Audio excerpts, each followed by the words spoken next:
He had long stopped believing in miracles, the kind that once wore fur and followed him through snowdrifts with clumsy paws and quiet devotion. But memory is a hunter too, and it waits in the bones, in the spaces between dreams where a name whispers, louder than time. And though the world moved on, the boy remained anchored to that frozen moment when everything he loved was torn from him by hands. Louder than his cries.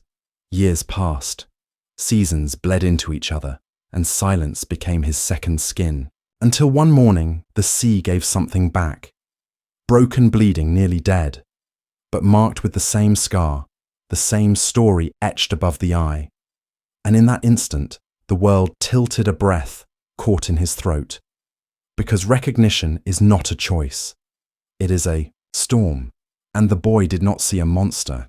He saw a promise kept by the wild. And when others stepped back, he stepped forward, trembling. Not with fear, but with the unbearable weight of remembering.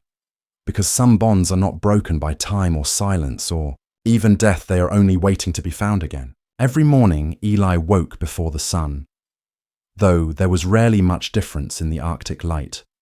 He would sit on the edge of his bed, unmoving for several long minutes, as if waiting for something to stir inside him. But nothing ever did. He dressed, slowly, methodically, always in the same order.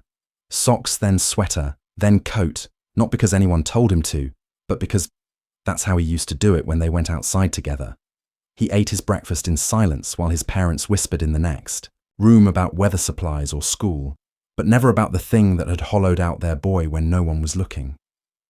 He walked to the shoreline every day, not out of habit, but because it was the only place that still felt like anything snow, crunched under his boots in a rhythm he didn't try to change. He never strayed from the path past the third ridge, because that was where Twack had stopped following him. The last time, sometimes he'd bring small pieces of dried fish and leave them on a flat rock just in case.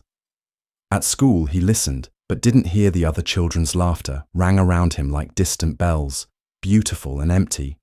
He answered when spoken to, but never started conversations, because no one else had lost a heartbeat that once slept beside them.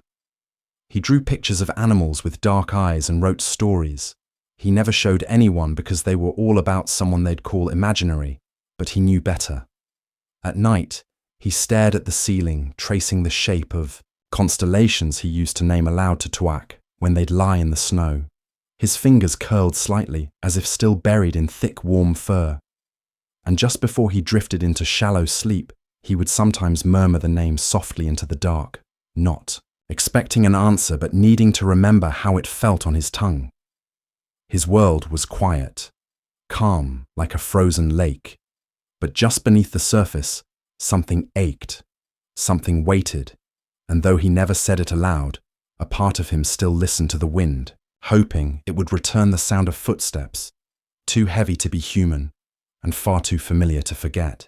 It happened without warning, not the kind of warning a child could understand, not loud enough, not real enough until it was too late, until the sound of shouting tore the air like a wound, and boots crushed the snow where their footprints used to dance. Eli had only turned his back for a moment, tossing a fish toward the rocks, laughing when Twack fumbled it with his clumsy paws, but then came the crack of rifles, the snap of something sacred being broken, and Twack's eyes found his just once wide and wild, not with anger, but with betrayal and fear.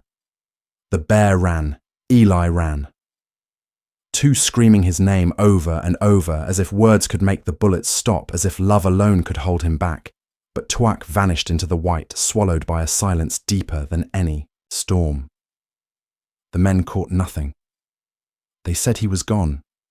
Nothing to be done. But Eli knew what had been done. Not to the bear, but to him. Something was torn from him that day. Something still bleeding quietly beneath his skin. After that, the days stretched long and colourless. He stopped asking questions, stopped drawing animals, stopped running through the snow. He folded into himself like a secret buried under ice. Spoke only when spoken to, answered with shrugs or nods. Even his parents tiptoed around his quiet.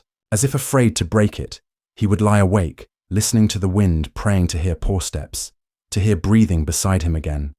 But the only answer was silence, thick and patient and endless. Years passed, but the ache did not. It just learned to move, quieter to hide beneath routines and cold light. Eli grew older, but never further from that day the shoreline still called to him, not because he believed in miracles, but because it was the only place that had once held something real.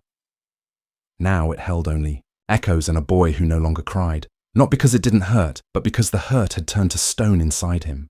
Let me pause here for a moment. And now, I want to ask you something. Where are you listening from?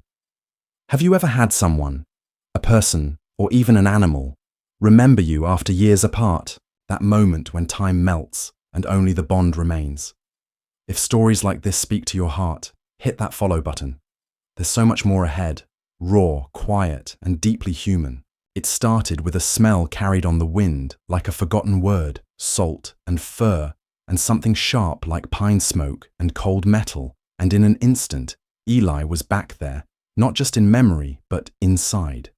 The crunch of snow under paws, the weight of Twack's head resting in his lap, the rhythm of shared silence more comforting than speech. And yet now that memory came with teeth. It shook him because memory was supposed to fade, not return, not crash into the present, like a wave with blood on its edges. He hadn't planned to go to the shore that day. It was colder than usual, and his mother had asked him to stay close, but something pulled him, something old and aching. And before he even saw the bear, his chest had already tightened, as if some part of him knew. The moment he saw the body, everything else fell away. It wasn't just the size or the color, it was the shape of loss made visible. And when he saw the scar, that lightning-marked line above the eye, something inside him broke open a part that had been sealed shut for years now, roaring back to life, not with certainty, but with need. Could it really be him after all this time? Could something that wild remember something that true survive? He almost turned away, almost let doubt drown the flicker rising in his chest. But then he heard it. A breath so faint it barely moved the air, but it was there, and with it came the collapse of every wall he had built to protect himself from hope. The adults tried to speak gently to reason with him, but he couldn't hear them. Couldn't feel the cold on his skin, or the wet snow soaking through his knees. All he saw was the bear, and all he felt was home, returning through a single trembling breath, and in that breath, Eli made his decision. Hope might hurt, but not trying would destroy him. He would stay, he would fight, because something in him had waited 4 years for this moment, and he would not let go, not now, not ever. The room was quiet in the way snow is quiet full, but weightless, as if sound had forgotten how to enter a place like this. Eli sat in a stiff plastic chair, one knee tucked under him, his hand resting inches from the motionless body stretched across. Blankets and steel. The bear's breathing was shallow but steady, every rise and fall like a distant tide. And Eli counted them, not in numbers, but in hope, one breath at a time. There was a smell in the air, not antiseptic like the rest of the building, but something older, musk and fur and the faintest trace of salt, and for Eli it was enough to bring back winter mornings curled in the snow, his fingers buried in warm fur. The low hum of Twack's sleep like a second heartbeat. He talked in a whisper, as if, afraid to break the stillness, told stories like offerings scattered between silences. Stories only Twack would know about the fish that slipped from his hands, about the time they raced through a frozen ravine, and Eli tripped, and Twack waited, instead of winning stories too strange for anyone else to believe, but true, in the way only shared history can be. Then one morning before the sun had fully risen, Eli was mid-sentence when he noticed something shift. A breath caught a paw, tensed a flicker under. The closed eyelids. His words stopped, his body froze. He didn't dare move. The eye opened slowly, unfocused, then sharpening, and for a moment they just looked at each other unmoving. No sound, no reaction, just being. And in that fragile stillness, something clicked. deeper than thought, older than language. Tuak's nostrils flared once then again. Then he leaned forward just slightly, just enough, and pressed the side of his face into Eli's chest. Not hard, not desperate, just certain. And that was it. Not a roar, not a cry, just contact, just trust. The boy let out a breath he hadn't realized he was holding, and his fingers curled into the thick fur like they used to his forehead, resting gently against the bear's skull, and his tears came soft and full of relief, not loud, but endless, Tuak remembered. And in that memory, the world made sense again. Eli was not a boy, lost in time and snow. He was someone found, someone seen. And the silence between them now wasn't empty. It was everything. The first time Tuak nudged a ball of snow with his nose, Eli laughed. Not a loud laugh, not the kind he used to fake when people asked if he was okay, but something real, something round and soft that lived deep in the chest and rose like breath after drowning. Tuak blinked at the sound, then did it again, and Eli dropped to his knees in the snow, shaping another snowball, rolling it toward him. And just like that, they played not wildly, not like before, but gently, with the careful joy of something precious being rediscovered. Some days they just sat together. Eli reading quietly, Tuak's heavy body, stretched nearby, head-low eyes, half-closed ears, twitching at familiar tones. And though nothing was said, every word landed somewhere between them. Every silence too. Eli began to hum again. Low tunes from years ago when he'd sing to Tuak under the stars. His voice was older now, less sure, but Tuak still turned his head slowly in recognition. And each time Eli reached out his hand, the bear leaned in. Without hesitation, there were still scars, the ones on Tuak's head and the ones in Eli's chest, but they no longer bled. They simply were part of the story, part of the shape of survival.